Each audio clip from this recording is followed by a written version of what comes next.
Assalamualaikum warahmatullahi wabarakatuh.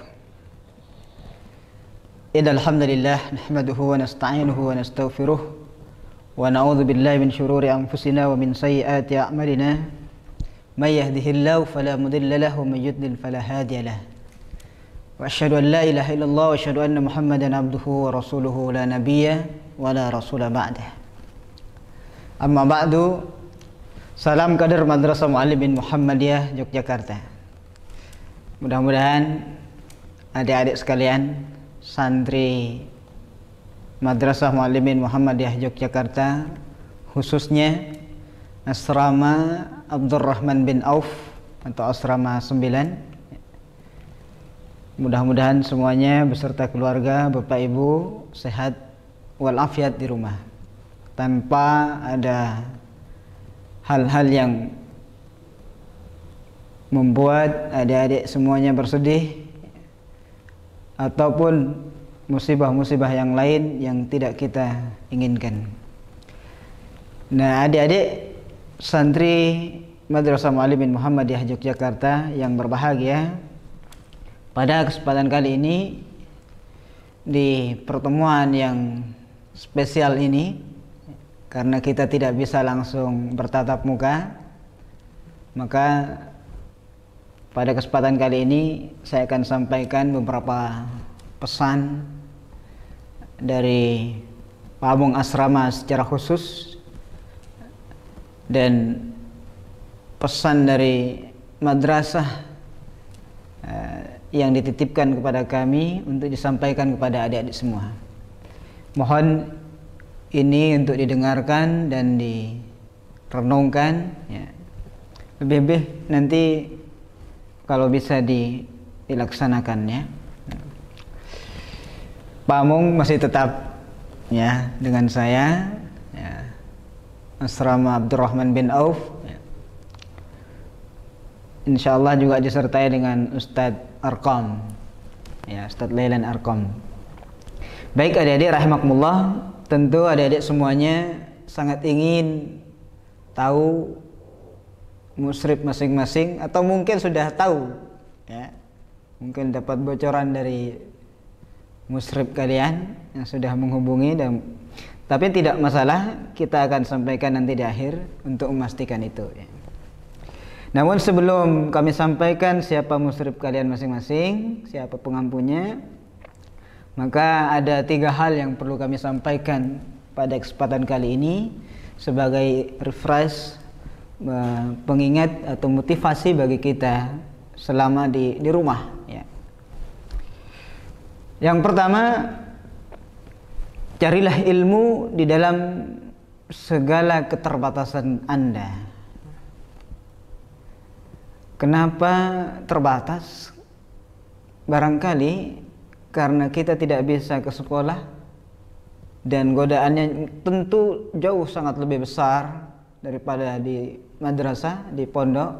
Di rumah godaannya sangat besar. Karena itu dalam segala keterbatasan, dan bagi Anda yang mempunyai kelebihan luar biasa, alhamdulillah, ya. Mudah-mudahan itu memberikan motivasi yang sangat besar bagi Anda untuk terus belajar. Berangkat dari hadis Nabi sallallahu alaihi wasallam riwayat Muslim, man salaka tariqan yaltamisu fihi ilman, barang siapa yang menelusuri jalan untuk mencari ilmu, ya, ilmu syariat khususnya, ya, ilmu agama kita ini, sahhalallahu lahu bihi tariqan ilal jannah, ya. Hadis ini sangat populer dan familiar, ya. Nah, adik-adik yang dirahmati Allah Subhanahu wa taala, ada kalimat di situ yang saya beri warna, ya. Pertama ilmu, yang kedua Allah akan memudahkan baginya jalan menuju surga. Ini kata kunci adalah ilmu. Artinya apa? Bahwa dengan ilmu yang Anda capai selama di Madrasah Muallimin Muhammadiyah Yogyakarta, maka sekarang pembuktiannya adalah di rumah Anda masing-masing, bersama keluarga Anda, Bapak Ibu Anda. Orang yang berilmu, ya, dan orang yang berusaha untuk mencari ilmu, berusaha untuk mengamalkannya, maka tentu orang itu akan lebih cepat sampai ke surga daripada orang yang tak berilmu. Karena orang yang berilmu tahu amalan mana yang spesial, amalan mana yang Allah inginkan, dan amalan mana yang banyak pahalanya dan mana yang sedikit. Sementara umur kita yang sangat terbatas.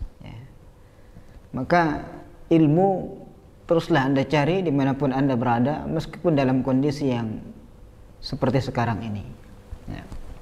Man salaka tariqan yaltamisu fihi ilman sahhalallahu lahu bihi tariqan ilal jannah. Allah mudahkan Anda untuk dengan secepat-cepatnya masuk ke surga Allah Subhanahu wa taala. Kuncinya adalah ilmu.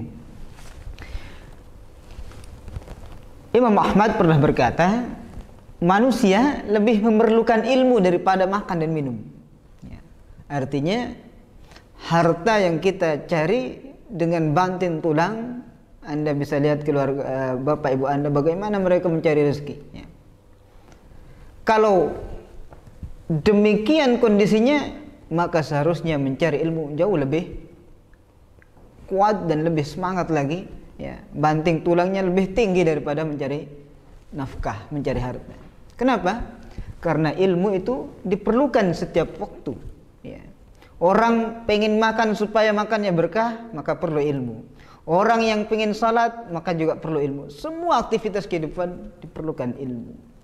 Maka orang yang berilmu itu memberikan dampak yang sangat besar dalam kehidupannya, mencerahkan kehidupannya, dan juga mencerahkan orang lain. Anda mau menuju ke Yogyakarta ke madrasah, itu perlu petunjuk jalan. Petunjuk jalan itu adalah ilmu. Nah, adik-adik rahimakumullah, maka perlu kita tanamkan dalam diri kita bahwa ilmu lebih penting daripada apapun untuk menjadi petunjuk hidup dalam kehidupan kita. Yang kedua, jangan tinggalkan salat. Jangan sekali-kali tinggalkan salat. Di sini Ustadz akan sampaikan beberapa ayat, sebenarnya banyak sekali dalam Quran dan hadis, bagaimana ini menjadi motivasi bagi kita, cambuk bagi kita, pengingat bagi kita untuk senantiasa tidak pernah meninggalkan dan melalaikan salat. Yang pertama adalah surat Al-Qalam 35. A'udzu billahi minasyaitonir rajim. Afanaj'alul muslimin kal mujrimin. Allah di sini mempertanyakan, bertanya. Maka apakah patut kami menjadikan orang Islam itu sama dengan orang-orang mujrim, orang-orang yang berdosa? Artinya apa? Jelas jawabannya, tidak sama. Allah tidak akan pernah memperlakukan orang muslim sama dengan orang-orang mujrim, orang-orang yang beriman dengan orang-orang yang pembuat dosa atau pendosa. Nah, orang-orang yang salat itu adalah orang-orang muslim yang tunduk patuh kepada Allah, sedangkan orang-orang yang meninggalkan salat itu adalah orang-orang mujrim yang menjauhi dan bermaksiat kepada Allah Subhanahu wa taala. Maka pasti Allah akan perlakukan berbeda. Allah muliakan orang-orang yang menjaga salatnya, dan juga Allah akan hinakan orang-orang yang menyia-nyiakan salatnya. Coba di sini dilihat ayat yang ke-42 Al-Qalam Pada hari betis disingkapkan dan mereka dipanggil untuk bersujud. Wa yud'auna ila sujud, mereka dipanggil untuk bersujud oleh Allah Subhanahu wa taala. Pada hari kiamat, fala yastati'un, mereka semuanya tidak mampu untuk bersujud. Sekedar untuk bersujud mereka tidak mampu pada hari kiamat nanti. Kenapa? Karena mereka tidak mau bersujud ketika di dunia, sehingga mereka tidak mampu untuk bersujud di hadapan Allah Subhanahu wa taala. Ini adalah hukuman dan penghinaan terhadap orang-orang yang meninggalkan salat. Dan kita berlindung pada Allah Subhanahu wa taala dari ayat yang Allah sampaikan dalam Maryam ini, ayat 59, bahwa nanti ada generasi yang menyia-nyiakan salat. Adha'us salat, mereka meninggalkan salat. Dan mereka lebih memperturutkan hawa nafsu mereka. Nah, inilah adik-adik rahimakumullah pesan saya tentang salat untuk Anda semuanya dan untuk kita semuanya, untuk ustadz dan untuk kalian. Terakhir, berbakti kepada orang tua Anda. Ketika Anda di asrama, tak sehari-hari Anda bisa bertemu dengan orang tua. Tapi ketika Anda di rumah, Anda bisa bertemu dengan orang tua Anda setiap hari. Artinya apa? Artinya kesempatan untuk berbakti kepada orang tuamu jauh lebih luas dan lebih besar. Dan Allah Subhanahu wa taala telah banyak menyatakan di dalam berbagai macam hadis dan dalam berbagai macam ayat bahwa orang yang mendurhakai orang tua itu termasuk orang-orang yang pelaku dosa besar.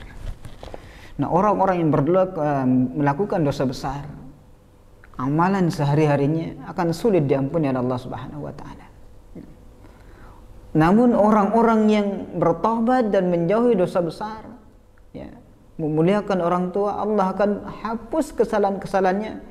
Salat ke salat, yang salat duhur ke salat asar ke salat maghrib dan berikutnya. Terus Jumat ke Jumat, Ramadan ke Ramadan, ya.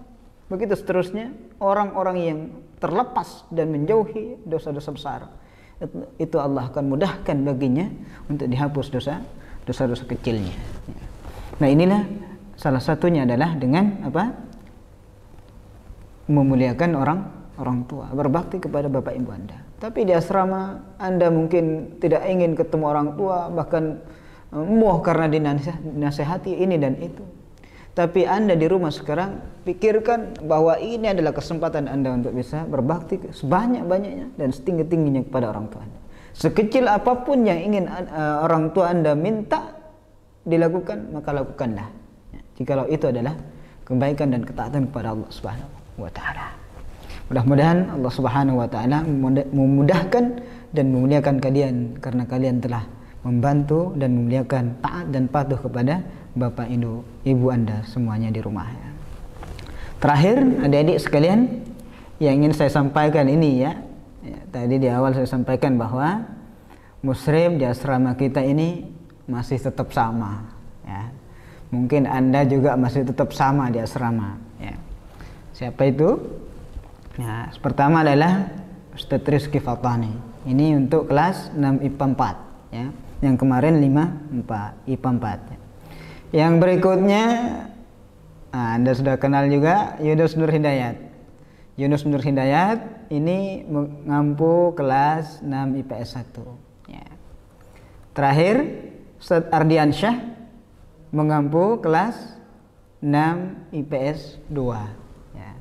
Nah, inilah musrib-musribmu nanti yang akan membimbing kalian di asrama di Madrasah Muallimin Muhammadiyah Yogyakarta, dan juga akan memantau perkembangan dan pembelajaran kalian di rumah tentang pembelajaran keasramaan. Nah, adik-adik yang dirahmati Allah Subhanahu wa taala, inilah barangkali yang bisa Ustadz sampaikan sebagai pengarahan dan nasihat dari kami. Mudah-mudahan adik-adik semuanya bisa memahami dan bisa mengamalkan, ya, dan bisa belajar dengan sebaik-baiknya di rumah, ya. Barangkali itu kita tutup dengan kafaratul majlis. Subhanakallahumma bihamdika asyhadu an la ilaha illa anta astaghfiruka wa atubu ilaik. Tetap semangat belajar di rumah, jangan tinggalkan salat, banyak berbuat baik kepada orang tua, ya. Tuntutlah ilmu setinggi mungkin. Assalamualaikum warahmatullahi wabarakatuh.